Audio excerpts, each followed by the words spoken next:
Station Ghanpur నియోజకవర్గంలో ఈరోజు young India integrated residential స్కూల్కు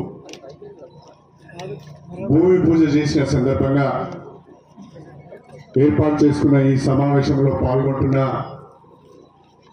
మన వరంగల్ పార్లమెంట్ సభ్యురాలు గౌరవనీయులు డాక్టర్ కడియం కావ్య గారు, మన జిల్లా కలెక్టర్, మన జిల్లా అభివృద్ధికి ప్రజా సమస్యల పరిష్కారానికి అనునిత్యం కష్టపడి పనిచేస్తున్న గౌరవనీయులు శ్రీ రిజ్వాన్ పాషా షేక్ గారు, అదేవిధంగా young India integrated residential schools engineering విభాగానికి అధిపతిగా ఎండీగా పనిచేస్తున్న గౌరవనీయులు, నాకు దాదాపుగా రాజకీయాల్లోకి వచ్చినప్పటి నుంచి పరిచయం ఉన్న వ్యక్తి పెద్దలు గణపతి రెడ్డి గారు, వేదిక పైన ఉన్న మన జిల్లా గ్రంథాలయ సంస్థ అధ్యక్షులు రాంబాబు గారు, మార్కెట్ గన్పూర్ వ్యవసాయ మార్కెట్ కమిటీ చైర్పర్సన్ సోదరి లావణ్య శిరీష్ రెడ్డి గారు, మార్కెట్ కమిటీ వైస్ చైర్మన్ సోదరుడు ఐలయ్య గారు, అదేవిధంగా Jangaon market committee vice chairman సోదరుడు నరసింహ గారు, ఈ సమావేశంలో పాల్గొంటున్న మన ఈ స్కూల్ కాంట్రాక్టర్ పెద్దలు మెహతాజీ గారు, వారు ప్రత్యేకంగా బాంబే నుంచి ఈ కార్యక్రమంలో పాల్గొనడానికి వచ్చినందుకు వారికి నమస్కారాలు. అదేవిధంగా వేదిక పైన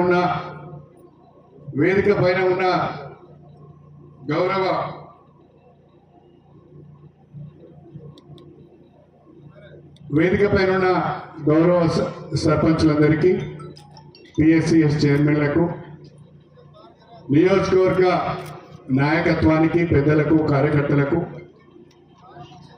ఈ కార్యక్రమంలో పాల్గొంటున్న ప్రజలందరికీ, మీడియా మిత్రులందరికీ పేరు పేరున నా హృదయపూర్వకమైన నమస్కారాలు తెలియజేసుకుంటున్నాను. ఇవాళ నాకు చాలా సంతోషంగా ఉంది. ఒక అతిపెద్ద కార్యక్రమానికి, నియోజకవర్గ విద్యాభివృద్ధికి తోడ్పడే ఒక మంచి కార్యక్రమానికి ఈరోజు మనం శ్రీకారం చుడుతున్నాం. ఈ కార్యక్రమంలో పాల్గొనడము నాకు సంతోషంగా ఉంది, గర్వంగా కూడా ఉంది అని చెప్పి నేను ఈ సందర్భంగా తెలియజేసుకుంటున్నా. ఈ సందర్భంగా నేను ముఖ్యమంత్రి రేవంత్ రెడ్డి గారికి ముందుగా ప్రత్యేకమైన ధన్యవాదాలు తెలుపుకోవాలి. ముందుగా ఒక 28 యంగ్ ఇండియా ఇంటిగ్రేటెడ్ స్కూల్స్ మంజూరు చేస్తే అందులో గన్పూర్ మొట్టమొదటిగా మన జిల్లాలో మంజూరు అయింది. ఆ తర్వాత ఇంకా 2 పర్యాయాలు కొన్ని స్కూల్స్ ఇచ్చారు. మొత్తంగా 79 యంగ్ ఇండియా ఇంటిగ్రేటెడ్ స్కూల్స్ ను ఈరోజు తెలంగాణలో మంజూరు ఇచ్చారు. ఒక్కొక్క స్కూల్ కు 200 కోట్ల రూపాయలతో ఆధునిక అంగులతో కార్పొరేట్ స్థాయిని తలదన్నే విధంగా మన విద్యా సంస్థలు ఉండబోతున్నాయి. బ్రహ్మాండంగా పిల్లలకు కావాల్సిన అన్ని వసతులతో పాటుగా ఉపాధ్యాయులకు కావాల్సిన వసతి సౌకర్యం, ప్లే గ్రౌండ్స్, లేటెస్ట్ గా వాళ్ళకు కావాల్సిన ఐటీ ల్యాబ్స్ కానీ, కంప్యూటర్ ల్యాబ్స్ కానీ, అనేక రకాలైన వసతులతోని ఇక్కడ మనము ఒక ఇంటిగ్రేటెడ్ రెసిడెన్షియల్ స్కూల్ కు భూమి పూజ చేసుకున్నాం. నేను మేహతా గారితో ప్రత్యేకంగా రిక్వెస్ట్ చేస్తున్నా, నేను మిమ్మల్ని ఇన్వైట్ తెలుగు సమస్య హిందీ में बोलना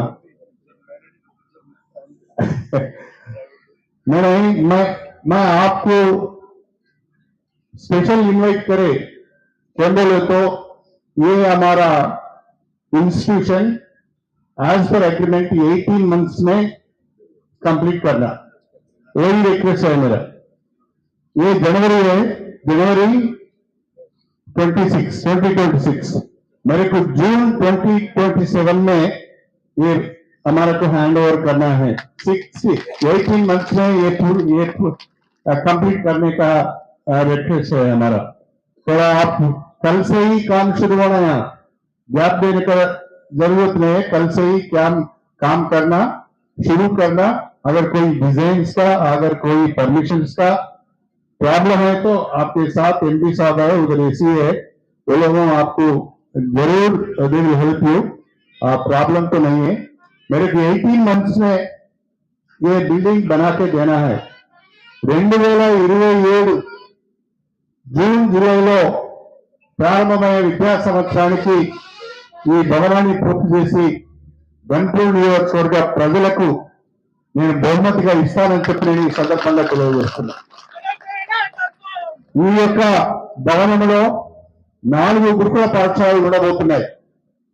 ఒకటి schedule caste residential school, 2 schedule tribe residential school, 3 BC welfare residential school, 4వది మైనార్టీ వెల్ఫేర్ రెసిడెన్షియల్ స్కూల్. నేను కలెక్టర్ గారితో ఎండి గారితో నా రిక్వెస్ట్ ఏంటంటే, నాకు ఆడపిల్లల విద్య పైన ప్రేమ, ఆడపిల్లల విద్యకే నేను ప్రథమ ప్రాధాన్యత ఇస్తాను. కాబట్టి ఇక్కడ మనం ప్రారంభించుకునే ఈ యంగ్ ఇండియా ఇంటిగ్రేటెడ్ రెసిడెన్షియల్ స్కూల్లో 4 ఆడపిల్లల గురుకుల పాఠశాలను మనం ఇక్కడ లొకేట్ చేద్దామని చెప్పి నేను ఈ సందర్భంగా తెలియజేసుకుంటున్నాను. ఎందుకంటే ప్రస్తుతము ఎస్సీ వెల్ఫేర్ రెసిడెన్షియల్ స్కూల్ హనుమకొండలో ఒక రెంట్ హౌస్ లో నడుస్తున్నది. BC welfare residential school girls ది కరుణాపురంలో నడుస్తున్నది. మైనార్టీ వెల్ఫేర్ రెసిడెన్షియల్ స్కూల్ నన్మిగొండ ఒక ప్రైవేట్ ఇంజనీరింగ్ కాలేజీలో నడుస్తున్నది. అన్ని కూడా ప్రైవేట్ ఇన్స్టిట్యూషన్స్ లో ఉన్నాయి. కాబట్టి ఎస్సీ, ఎస్టీ, బీసీ, మైనార్టీలు ఈ 4 గురుకుల పాఠశాలలు ఎక్స్క్లూజివ్లీ ఫర్ గర్ల్స్, ఆడపిల్లల కొరకు ప్రత్యేకించబడిన ఈ 4 గురుకుల పాఠశాలలను ఈ కొత్తగా నిర్మించే ఈ యంగ్ ఇండియా ఇంటిగ్రేటెడ్ స్కూల్లోనే లొకేట్ చేస్తాము. వాళ్ళకు మెరుగైన వసతులు కల్పిస్తాము.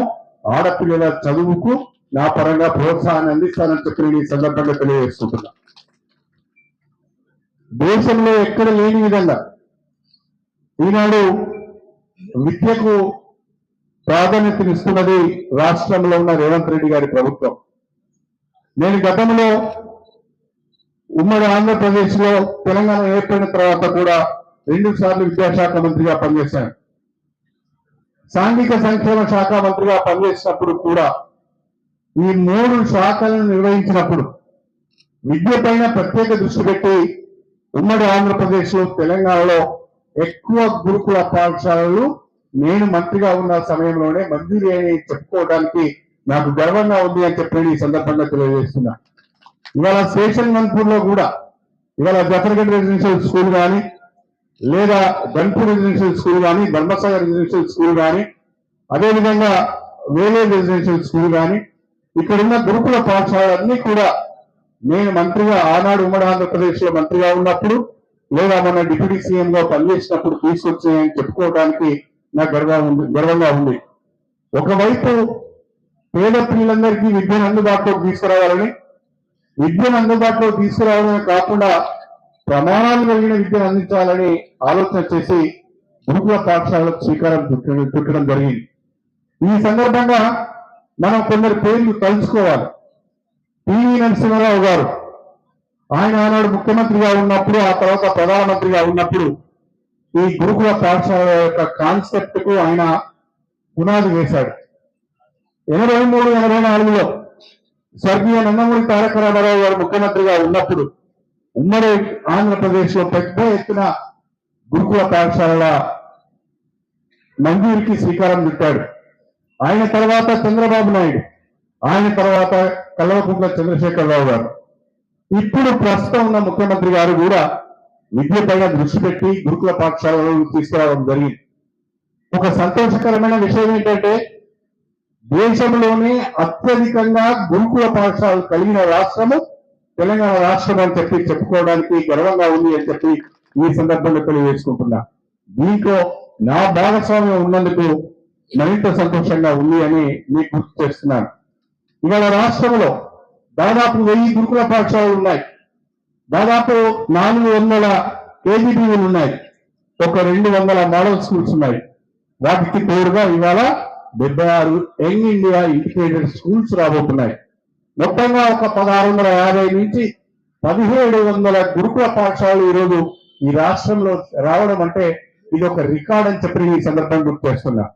ఈ 1650 నుంచి 1700 గురుకుల పాఠశాలల్లో ఒక 10 లక్షల మంది పేద బిడ్డలు నాణ్యమైన విద్యను అందుకోవడానికి ఒక అవకాశం కలిగింది. ఈ గురుకుల పాఠశాలలో చదువుకుంటున్న పిల్లలే ఈనాడు కార్పొరేట్ స్కూళ్ళలో చదువుతున్న పిల్లలతో పోటీపడి అనేక మంది ఎస్సీ పిల్లలు పేద వర్గాలకు చెందిన పిల్లలు ఇవాళ బ్రహ్మాండంగా ఇంజనీరింగ్ లో సీట్లు పొందుతున్నారు, మెడిసిన్ లో సీట్లు పొందుతున్నారు, అనేక కాంపిటేటివ్ ఎగ్జామ్స్ లో కూడా వాళ్ళ సత్తా చాటి బ్రహ్మాండమైన ఉద్యోగాలను సంపాదించుకుంటున్నారు. దానికి పునాది మన గురుకుల పాఠశాలని చెప్పి నేను ఈ సందర్భంగా మీ అందరికీ సవినయంగా తెలియజేసుకుంటున్నాను. డాక్టర్ బిఆర్ అంబేద్కర్ గారు ఒక మాట చెప్పారు, సమాజంలో అనేక సమస్యలు ఉన్నాయి, ఈ సమస్యల పరిష్కారాన్ని ధైర్యంగా ఎదుర్కోవాలంటే, ఆత్మవిశ్వాసంతో ఎదుర్కోవాలంటే విద్య అనేది చాలా ముఖ్యమైనది అని చెప్పి ఆనాడు డాక్టర్ అంబేద్కర్ గారు చెప్పారు. అందుకని ఆయన సూచించిన 3 సూత్రాలు మొట్టమొదటిదే చదువు చదివించు అనే ఒక నినాదంతో ఆయన సమాజానికి గొప్ప సందేశం ఇచ్చారు. కాబట్టి ఈ సమాజంలో ఉన్న అన్ని సమస్యలకు విద్య ద్వారా పరిష్కారం కనుక్కోవడానికి అవకాశం ఉంటుంది. విద్య ద్వారా మనకు ఒక ఆత్మవిశ్వాసం వస్తుంది, మనకు కాన్ఫిడెన్స్ పెరుగుతుంది, ధైర్యంగా మన హక్కుల గురించి మనం మాట్లాడుకునే అవకాశం వస్తుంది అని చెప్పి ఈ సందర్భంగా తెలియజేసుకుంటున్నాను. అందుకే ఇవాళ శేషంగన్పూర్ నియోజకవర్గంలో 1994లో మొట్టమొదటిసారిగా ఎమ్మెల్యే ఆయన నాటి నుంచి నేటి వరకు కూడా అనేక గురుకుల పాఠశాలలు తెచ్చాను, అనేక జూనియర్ కళాశాలలు తెచ్చాను. ఇవాళ గన్పూర్కు డిగ్రీ కాలేజ్ తెచ్చుకున్నాం, ఇక్కడ ఇంటిగ్రేటెడ్ స్కూల్ తెచ్చుకున్నాం, అనేక primary schools upper primary schools తీసుకున్నాం, అనేక అప్పర్ ప్రైమరీ స్కూల్స్ ను హై స్కూల్స్ గా తీసుకున్నాం. ఇలా గన్పూర్ లో బ్రహ్మాండంగా విద్యా అవకాశాలను మనం మెరుగుపరుచుకున్నాం. మన కలెక్టర్ విజ్ఞాన్ భాషా గారి కృషి వల్ల ఇవాళ జనగామ 10వ తరగతి ఫలితాలలో రాష్ట్రంలో 3వ స్థానంలో గత సంవత్సరం వచ్చింది. నేను ఈసారి మా కలెక్టర్ గారిని కోరుతున్నా, ఈసారి జనగామ జిల్లా 10వ తరగతి ఫలితాలలో మొదటి స్థానంలో రావాలని చెప్పి నేను కోరుకుంటున్నా. దానికి మా గణపురం నియోజకవర్గము నాంది పలుకుతుంది. మేమందరం కూడా కలెక్టర్ గారికి సహకరించడానికి సిద్ధంగా ఉన్నాం. మా ఉపాధ్యాయులు, మా అధ్యాపకులు, ప్రధానోపాధ్యాయులు అందరూ కూడా కష్టపడి పనిచేసి మంచి ఫలితాలు తీసుకురావాలని చెప్పి నేను ఈ సందర్భంగా కోరుతున్నా. గత 2 సంవత్సరాలుగా నేను మీ ఎమ్మెల్యేగా ఎన్నికైన నాటి నుండి ఈ ప్రజల ఆశీర్వాదంతో, మీ అందరి సహాయ సహకారాలతో ఎమ్మెల్యేగా ఎన్నికైన నాటి నుండి నేటి వరకు కూడా నియోజకవర్గ అభివృద్ధి పైన, నియోజకవర్గ సమస్యల పరిష్కారం పైనే దృష్టి పెట్టి పనిచేస్తున్నాను. నా ఎజెండా, నా లక్ష్యం అంతా కూడా గన్పూర్ నియోజకవర్గ అభివృద్ధి తప్ప నాకు మరొక ధ్యాస కానీ వ్యాపకం కానీ అలవాట్లు కానీ లేవు అని చెప్పి నేను ఈ సందర్భంగా తెలియజేసుకుంటున్నా. నిజాయితీగా పనిచేస్తూ అభివృద్ధి సంక్షేమ కార్యక్రమాలలో ఎక్కడ కూడా అవినీతి అక్రమాలు జరగకుండా జాగ్రత్త పడుతూ ఆ కార్యక్రమాలను ముందుకు తీసుకుపోతున్న విషయాన్ని కూడా మీ అందరి దృష్టికి తీసుకొస్తున్నాను. ఈనాడు ముఖ్యమంత్రి గారి సహకారంతో మన నియోజకవర్గంలో ఈ 2 సంవత్సరాల కాలంలో దాదాపు 1400 కోట్ల రూపాయల నిధులు తెచ్చుకున్నాం. ఇవాళ ఇండియా ఇంటిగ్రేటెడ్ స్కూల్ కు దాదాపు 200 కోట్ల రూపాయలు ఖర్చు పెడుతున్నాం. అదేవిధంగా ఇవాళ సాగునీటి రంగం పైన, కెనాల్స్ లైనింగ్ పైన అసంపూర్తిగా పనులను పూర్తి చేసుకోవడానికి ఇవాళ గణపురం రిజర్వాయర్ నుంచి నవాపేట రిజర్వాయర్ ఉన్న ప్రధాన కాలువతో పాటు ఉపకాలువలను లైనింగ్ చేసుకుంటున్నాం. జఫర్గఢ్ మండలంలో ఉన్న మన ఉప్పుగల్ రిజర్వాయర్ నుంచి పాలకుర్తి రిజర్వాయర్ పోయే ప్రధాన కాలువ పనులను లైనింగ్ పనులతో పాటు ఉపకాలువ పనులు కూడా ఇప్పుడు వేగంగా పనులు జరుగుతున్నాయి. దాదాపు దీనిపైన 350 కోట్ల రూపాయలు ఖర్చు చేస్తున్నాం. అది కాకుండా బ్రహ్మాండంగా అంబేద్కర్ హాస్పిటల్ వేగంగా నిర్మాణం జరుగుతున్నది. దాదాపు 50 కోట్ల రూపాయలతోనే మనకు ఇవాళ అంబేద్కర్ హాస్పిటల్ నిర్మాణం జరుగుతున్నది. 26 కోట్ల రూపాయలతోని ఒక సమీకృత కార్యాలయాల భవనం కూడా, ఇంటిగ్రేటెడ్ ఆఫీస్ కాంప్లెక్స్ కూడా నిర్మాణం జరుగుతున్నది. 6 కోట్ల రూపాయలతోని డిగ్రీ కాలేజ్ నిర్మాణం త్వరలో ప్రారంభం కాబోతున్నది. 175 కోట్ల రూపాయలతోని ఇందిరమ్మ ఇల్లు 3500 మంజూరు చేసుకున్నాం. ఆ ఇళ్ల నిర్మాణం కూడా ఈరోజు ప్రతి గ్రామంలో బ్రహ్మాండంగా జరుగుతున్నది. అదేవిధంగా ఎస్సీపీ ద్వారా కానీ, ఈజీఎస్ ద్వారా కానీ ఎంపీ ఫండ్స్ ద్వారా కానీ ఎమ్మెల్యే ఫండ్స్ ద్వారా కానీ కోట్ల రూపాయల పనులు ఇవాళ మనం గ్రామాల్లో చేసుకుంటున్నాం. అభివృద్ధి మన కళ్ళ ముందు కనిపిస్తున్నది. నేను కొత్తగా ఎన్నికైన సర్పంచ్లందరూ కూడా నేను విజ్ఞప్తి చేస్తున్నాను. ఈ సభాముఖంగా వాళ్ళందరినీ కూడా కోరుతున్నాను. మనకు అవకాశం వచ్చింది. ఆ అవకాశం వచ్చినప్పుడు కష్టపడి పనిచేయాలి. అందరికీ దగ్గరగా ఉండాలి. అందరితోని మంచిగా ఉండాలి. పనులు చేసి చూపించాలి. మీరు గ్రామాభివృద్ధికి చేసే ప్రయత్నంలో నేను ఎమ్మెల్యేగా మీకు రాజకీయాలకు అతీతంగా ఆ పార్టీ ఈ పార్టీ అనే తేడా లేకుండా మీరు నిజంగా గ్రామాల యొక్క అభివృద్ధికి కనుక చిత్తశుద్ధితో పనిచేస్తే, నిజాయితీతో పనిచేస్తే నా పూర్తి సహకారం ఉంటుంది అని చెప్పి కూడా నేను ఈ సందర్భంగా తెలియజేసుకుంటున్నా. ఈ సందర్భంగా ఒక మాట చెప్పాలి. నేను అప్పుడప్పుడు చెప్పడానికి కొంచెం ఇబ్బంది పడుతుంటాను. ఆ బిడ్డ గురించి చెప్పుకుంటున్నాడేమో అంటేనేమో అని కొంచెం వెనక ముందు అవుతున్నాను. కానీ మన ఎంపీ గారు డాక్టర్ కడియం కావ్య గారు, నేను ఊహించిన దానికంటే, నేను ఆశించిన దానికంటే కూడా మన ఎంపీ గారి యొక్క పనితీరు, పెర్ఫార్మెన్స్ బ్రహ్మాండంగా ఉన్నదని చెప్పడానికి ఒక తండ్రిగా, ఒక ఎమ్మెల్యేగా కూడా నేను గర్వపడుతున్నానని చెప్పి ఈ సందర్భంగా తెలియజేసుకుంటున్నా. గతంలో ఎంపీలు ఎవరో మనకు తెలిసేది కాదు. ఇలా మన ఎంపీ ఇప్పటికీ ఓ 50-60 సార్లు పార్లమెంట్ లో మాట్లాడడమే కాకుండా అనేక సమస్యలపైన దృష్టి సారించింది. ప్రత్యేకంగా ఇవాళ వరంగల్ కు ఎయిర్పోర్ట్ వస్తున్నది అంటే డాక్టర్ కడియం కావ్య గారి కృషి అని చెప్పడంలో ఏ రకమైన సందేహం లేదు. దానికి తోడుగా కొంత స్వార్థం మనకు కూడా ఉన్నది. ఆమెకు వచ్చేది సంవత్సరానికి 5 కోట్ల రూపాయలు మాత్రమే. కానీ మొదటి సంవత్సరం, రెండో సంవత్సరం కలిపి దాదాపు 2,20,00,000 రూపాయలు మనమే తీసుకున్నామని చెప్పి ఈ సందర్భంగా తెలియజేస్తున్నా. అందుకే ఎంపీ గారికి మనం అందరం కూడా గట్టిగా చప్పట్లతో అభినందనలు చెప్పాలని చెప్పి కోరుకుంటూ, రాబోయే రోజుల్లో కూడా ఎంపీ గారి పూర్తి సహకారం మా గన్పూర్ మీద ఉండాలి. అడగడానికి కూడా మాకు హక్కు ఉన్నది. ఎందుకంటే మేము 55,000 ఓట్ల మెజార్టీ ఎంపీ గారికి ఇచ్చినాం. కాబట్టి మా ఎంపీ గారు మా గన్పూర్ పైన ప్రత్యేక దృష్టి కూడా పెట్టాలని చెప్పి ఈ సందర్భంగా నేను ప్రత్యేకంగా కోరుకుంటూ, ఇక్కడికి వచ్చిన మిత్రులందరితో, వేదిక పైన ఉన్న సర్పంచ్లందరితో మన లక్ష్యం, మన ఆలోచన, మన టార్గెట్ మన గ్రామాల అభివృద్ధి, మన నియోజకవర్గ అభివృద్ధి, అవినీతి అక్రమాలకు అవకాశాలు లేకుండా నిజాయితీగా పనిచేద్దాం, ప్రజల మనలను పొందాం. మరొక్కసారి మీకు అందరికీ అవకాశం వచ్చే విధంగా మీరు మంచి పేరు సంపాదించుకోవాలని చెప్పి నేను కోరుకుంటూ, మరొక్కసారి మా గణపతి రెడ్డి గారిని, అదేవిధంగా మేతా గారిని దయచేసి ఈ రోజు మనం ఈ సభలో ప్రజలకు మాట ఇస్తున్నాం. 18 మాసాలలో భవనాలు పూర్తి చేసి ఇక్కడ మళ్ళీ ముఖ్యమంత్రి గారిని తీసుకొచ్చి ప్రారంభోత్సవం చేస్తున్నాం.